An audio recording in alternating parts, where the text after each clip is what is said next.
என்னடா பயங்கரமாக குளிர், இந்த குளிருக்கு வச்சு சாப்பிட்லான்னு பார்த்தா செம வாசனை. என்னடா வாசனைன்னு எட்டி பார்த்தா அங்கே அண்ணன் ஏதோ பொரிச்சு விற்றுட்ருக்காரு. என்னடா மேட்டர்னு பக்கத்தில் போய் பார்த்தா நல்லா கெண்டை மீனும் வாழை மீனும் பக்கத்தில் கவப்பெல்லாம் வச்சுருந்தாங்க. நாம் அண்ணன்ட்டு போய் அண்ணன் 2 மீனை மட்டும் நம்மளுக்கு போட்டு கொடுங்க அண்ணன்.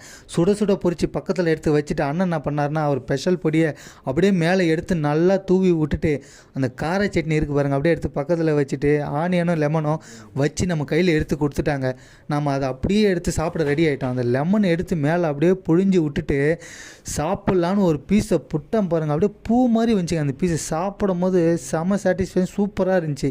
அப்படியே இன்னொரு பீஸை எடுத்து புட்டு அந்த சட்னியில் தொட்டு சாப்பிட்டேன் பாருங்கள், செம்மையாக இருந்துச்சுங்க. செம்ம ஒருத்தாக இருக்குது. பெங்களூர் குளிருக்கு சூப்பராக இருந்துச்சு. அந்த மீனை அப்படியே மொத்தமாக எடுத்து சாப்பிட்லாம் அப்படின்னு ஒரு ஐடியாவில் என்ன பண்ணிட்டேன், ஒரு பெரிய மீன் அப்படியே எடுத்து கடிச்சு எடுத்து பாருங்கள், சொல்ல வார்த்தையே இல்லை ஃப்ரெண்ட்ஸ், செம்ம டேஸ்ட்டு. நீங்கள் பெங்களூர் சைடு இந்த பக்கம் வந்தீங்கன்னா கண்டிப்பாக ஒரு வாட்டி ட்ரை பண்ணணும். மறக்காமல் நம்ம சேனலை சப்ஸ்கிரைப் பண்ணுங்கள், சப்போர்ட்